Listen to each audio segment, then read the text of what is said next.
Assalamualaikum warahmatullahi wabarakatuh. Hai, bertemu kembali di channel pembelajaran Belajar Sambil Lalu. Gimana kabar kalian? Semoga kalian dalam keadaan sehat walafiat dan selalu dalam lindungannya ya. Amin. Kali ini kita akan belajar tentang statistika. Apa itu statistika?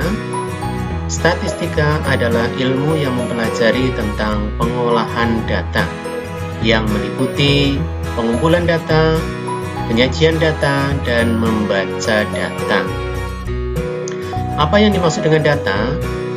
Data adalah kumpulan informasi yang diperoleh dari suatu pengamatan. Data dapat berupa angka, lambang, atau sifat. Nah, mengumpulkan data berarti mengumpulkan informasi untuk dijadikan bahan kajian. Pembahasan awal ketika kita bicara tentang statistika adalah pengumpulan data. Mengumpulkan data ada 3 teknik yang bisa kita lakukan. Yang pertama adalah angket atau kuesioner, yang kedua wawancara, dan yang ketiga observasi. Apa itu angket? Angket atau kuesioner adalah teknik pengumpulan data dengan mengajukan pertanyaan tertulis untuk dijawab secara tertulis pula oleh responden. Contohnya, Nabila ingin mentraktir teman-temannya di salah satu warung makan. Ada beberapa jenis makanan yang tersedia di sana. Nabila membuat angket atau kuesioner untuk diisi temannya sebagai berikut. Berilah tanda centang untuk menu yang dipilih. Nah, di sini Nabila membuat daftar menu yang nantinya harus diisi oleh teman-temannya. Teman-temannya bisa memilih 1 atau 2 menu yang dipilih. Nanti setelah diisi, baru diberikan lagi atau diminta oleh Nabila. Ini namanya angket atau kuesioner. Yang kedua adalah teknik pengumpulan data dengan wawancara. Apa itu? Adalah teknik pengumpulan data yang dilakukan dengan tatap muka dan tanya jawab langsung antara pencari data dan narasumber. Contohnya, Sofia ingin mencari informasi mengenai hobi atau kegemaran temannya satu kelas. Maka Sofia menemui dan menanyakan kepada temannya itu tentang hobi atau kegemarannya. Kemudian Sofia mencatat hasilnya sebagai berikut. Nah, ini adalah catatan yang dibuat oleh Sofia. Misalkan, Aisyah kegemarannya bersepeda, Beta kegemarannya berenang, Cila taekwondo, dan seterusnya. Di sini ada kegemaran yang sama, ada berenang juga, tidak masalah. Bisa jadi anak yang berbeda memiliki kegemaran yang sama. Nah, nanti oleh si Sofia dibuat sebagai bahan kajian. Kemudian teknik mengumpulkan data yang berikutnya adalah observasi. Apa itu? Adalah teknik pengumpulan data dengan cara mengamati baik secara langsung atau tidak langsung terhadap suatu objek. Contohnya, Najwa ingin mencari informasi tentang pertumbuhan biji kacang hijau yang ditanamnya. Najwa mengamati setiap hari dengan mencatat perkembangan atau pertumbuhannya. Najwa mencatatnya sebagai berikut. Nah, ini adalah catatan yang dibuat oleh Najwa setiap harinya. Misalkan hari pertama, keadaannya belum terlihat perubahan. Hari kedua, biji kacang hijau sudah mulai membengkak. Ini dicatat setiap hari, ya. Hari ketiga, biji kacang hijau mulai tumbuh lembaga, dan seterusnya sampai data yang diperlukan. Nah, kemudian setelah kita mengumpulkan data, maka kita menyajikan data. Pembahasan yang kedua adalah tentang penyajian data. Misalkan di sini ada contoh hasil penimbangan berat badan siswa kelas 4. Hasil penimbangan berat badan siswa kelas 4 SD Abrakadabra sebagai berikut. Dalam kilogram ada 32, 30, 29, 36, dan seterusnya. Sajikan data tersebut dalam bentuk tabel. Nah, ini kita akan menyajikan data dalam bentuk tabel. Jadi data itu bisa disampaikan dalam bentuk tabel, bisa disajikan dalam bentuk tabel, dan juga bisa disajikan dalam bentuk diagram. Ya. Nah, ini dibuat, langkah-langkahnya adalah urutkan data mulai dari yang terkecil. Nah, ini datanya sudah urut. Data yang paling kecil adalah 29. Data yang terbesar adalah 38.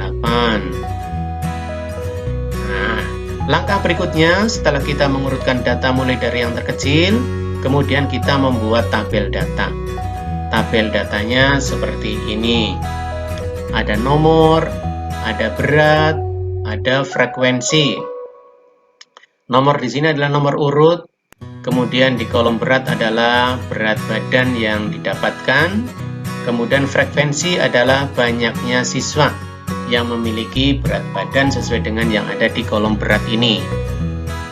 Nah, karena tadi berat badan 29 ada 1 siswa, kita tuliskan 1.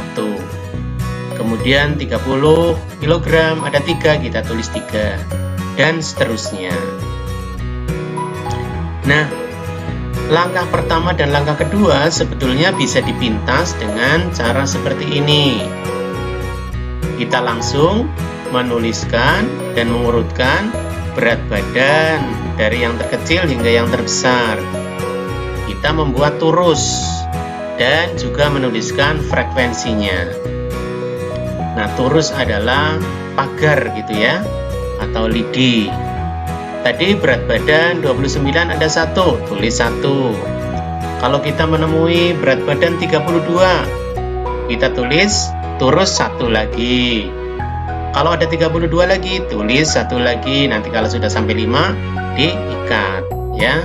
Ya, jadi di sini 32 ada 5, maka turus ditulis 5 kali dan frekuensinya 5 seperti ini. Nah, kemudian kita juga bisa menyajikan data dalam bentuk diagram batang. Dari tabel data tadi, diagram batangnya adalah seperti ini. Ada garis horizontal di bawah ini menunjukkan berat badan. Kemudian garis vertikal ini menunjukkan banyaknya siswa. Berarti berat badan 29 kg, ini ada 1 siswa. Misalkan berat badan 31 kg, ada 5 siswa. Nah, dibuat seperti ini. Balok-balok yang tegak ini adalah diagram batangnya yang menunjukkan banyaknya siswa yang memiliki berat badan sesuai dengan yang ada di bawah sini. Kemudian tahapan yang ketiga adalah membaca data. Membaca data berarti mencari informasi, baik informasi itu tersurat maupun informasi yang tidak tersurat atau tersirat. Nah, dari data ini sebetulnya bisa dibaca. Nah, ini ada beberapa pertanyaan. Berapa kilogram berat badan terendah? Nah, maka kita mencarinya. Berat badan yang terendah di sini adalah 29. Berarti jika ditanya berapa kilogram berat badan terendah adalah 29. Nah, ini namanya membaca data. Berapa kilogram berat badan tertinggi? Nah, kita cari berat badan tertinggi di sini adalah 38. Berapa banyak siswa yang memiliki berat badan tertinggi? Nah, berarti kata kuncinya ada berapa banyak siswa, berarti banyaknya siswa yang ditanyakan yang memiliki berat badan tertinggi. Berat badan tertinggi 38. Banyaknya siswa berapa? Banyaknya siswa 5. Nah, seperti ini berarti kita sedang membaca data. Kalau ditanya berapa banyaknya siswa yang memiliki berat badan 33, nah berarti 33 berat badannya ada berapa banyak siswa? 10. Berapa banyak siswa yang memiliki berat badan 35? Kita lihat 35 berat badannya. Kemudian dilihat banyaknya siswa berapa? Di sini ada 5 siswa. Berapa kilogram berat badan yang paling banyak siswanya? Nah, berat badan yang paling banyak siswanya. Di sini yang paling banyak itu yang paling tinggi. Yang paling tinggi adalah 10 siswa. Berat badannya berapa? Berat badannya 33. Nah, ini bisa kita lihat langsung di sini. Tetapi ada informasi yang tersirat juga yang tidak muncul di sini. Misalkan berapa selisih berat badan tertinggi dan berat badan terendah. Nah, selisih berat badan tertinggi dan terendah ya kita lihat berat badan tertinggi berapa? 38. Berat badan terendah 29.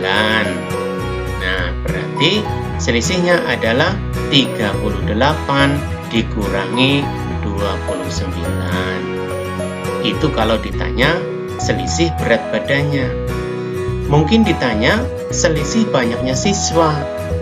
Berapa selisih banyaknya siswa yang memiliki berat badan tertinggi dan berat badan terendah? Ya kita fokus pada siswanya. Siswa yang memiliki berat badan tertinggi adalah 5 siswa.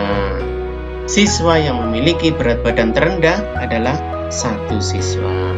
Maka 5 dikurangi 1 ketemunya 4. Nah, sekian pembelajaran kita pada kesempatan pagi ini. Semoga bermanfaat. Mohon maaf apabila ada tutur kata dan tingkah yang tidak berkenan. Assalamualaikum warahmatullahi wabarakatuh.